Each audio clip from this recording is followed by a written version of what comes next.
Hello students, I am Rahul Pandey. Today I will continue the second part of the chapter The Lost Spring. Okay. I remember a story a man from Udupi once told me. As a young boy he would go to school past an old temple where his father was a priest.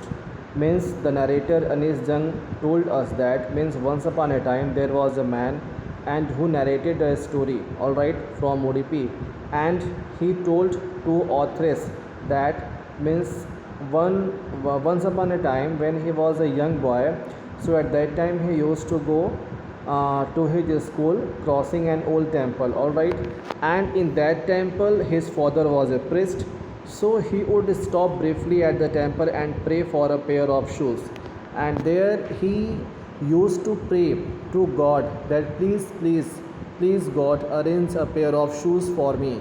30 years later I visited his town and the temple which was now drowned in the air of, and after that the author said that means after spending 30 years whenever I visited his town and temple, and after going there I found that means now means that town, okay, which was now drowned in an air of desolation. In the backyard means there was no any kinds of town, and but there was a temple of the god, all right, and where lived the new priest. There were red and white plastic chairs, but the temple was available there, and there was a new priest now in the temple, and he was working his duty in that temple. A young boy dressed in a grey uniform, wearing socks and shoes, arrived panting and threw his school bag on a folding bed. And I noticed that means there I saw that means there came a young boy, okay, and he had his uniform, all right. He also wore socks and shoes. Whenever he reached there, he was panting, okay, and after that he threw his school bag on a folding bed. And looking at the boy, I remembered the prayer another boy had made to the goddess when he had family got a pair of shoes. And I noticed that means again this boy was also praying to God for a pair of shoes.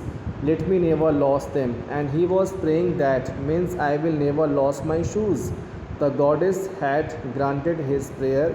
Young boys like the son of the priest now wore shoes, but many others like the rag pickers in my neighborhood remained shoeless. And the goddess accepted the prayer of the priest's son. That is why he had a shoes all the time in his foot. But these all rag pickers of my neighborhood, they do not have any shoes. That is why they roams here and there without shoe, okay.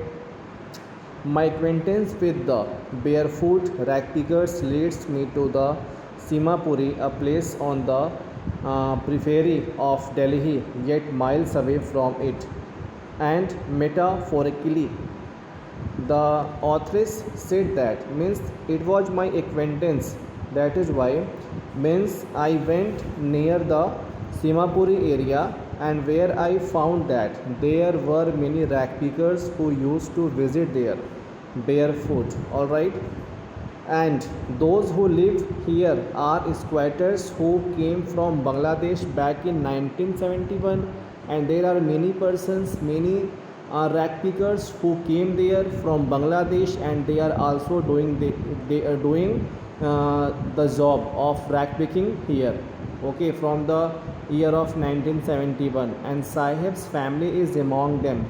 Simapuri was then a wilderness, and among all the rag pickers, the Anis Jung told us that Bin Sahib's family was also among that family, and it still is, but it is no longer empty. In structures of mud with roofs of tin and tarpaulin, devoid of sewage, drainage, or running water. And the authoress Anis Jung told us that means the condition of the Sahib hut was not a very good.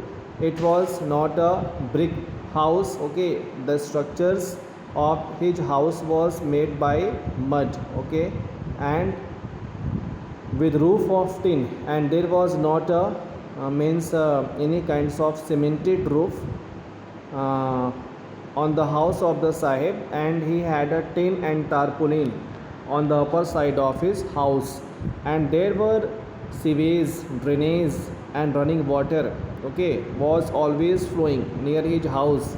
And there in that dirty area near about 10,000 rag pickers lived there, and they have lived here for more than 30 years without an identity. And really they do not have any identity, they are living here continually since 30 years without permits but the ration cards that get their names on voter. They had their ration card, meat means a meal coupon, okay, they had their names on a voter list, okay. That is why by the help of meal coupon they used to get grain. And food is the more important for survival than an identity. It if at the end of the day we can feed our family and go to bed without an aching stomach, we would rather live here than in the fields that gives us no grain. And all the guardians of the rag pickers used to tell Anis Jung that we live here because we knew it very well that at the end of the day we will have our meal, we will have our food, okay. That is why. And in the rural area, in the village area, we do not have any guarantee that we will have meal, because means our meal was depend on the cultivation of the field or crops. And here living here we are sure that whenever we will do the job of rag picking, so we will definitely earn money, and by the help of that money we will arrange food for us. That is why it was a very fantastic living survival by all the rag pickers, all right. And say a group of women in tattered sarees, when I asked them why they left their beautiful land of green fields and river, so wherever they find food. And same question Anis Jung also asked from the women of that tribes, and they also replied the same answer. They pitched their tents that becomes transist, okay, homes. Children grow up in them, becomes partners in survival, and all the children who are living here now they have become partners, and that is why they are doing their job together. And survival in Simapuri means rag picking. Through the years it has acquired the proportion of the fine art. Garbage to them is a gold. Anis Jung told us that means for all the rag pickers boys, they seem that garbage is a gold for them, because they used to get food by doing this occupation. It is their daily bread, a roof over their head, even if it is a leaking roof. And it was a medium of their daily bread, and it provides them bread, it provides them roof, shelter, although their roofs were a leaking roof, but they were very happy. But for a child it is even more. I sometimes find a rupee, even a 10 rupee note. Sahib says his eyes lighting up, okay. And he says that means whenever I go to the garbage, okay, so I find a rupee, and sometimes I found 10 rupees note. And he told to the authoress Anis Jung with very happiness, okay, when you can find a for the there is a hope of finding more. It seems that for children garbage has a meaning different, okay, from what it means to their parents.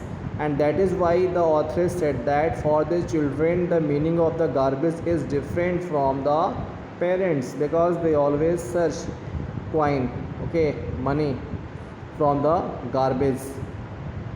And for the children it is a wrap in wonder, for the elders it is a mean of survival. And they thought that means I will have the coin, I will get some coin from the garbage. But on the other hand the elders used to think that means it is the meaning of our survival, and whenever we will do this job we can run our family very well. That is why the main occupation of the family members was rag picking. Okay, so dear students, it is the end of second part of this video, and tomorrow I will continue the next paragraph, and I hope that you will definitely understand this paragraph. So dear students, keep learning and keep practicing. Thank you.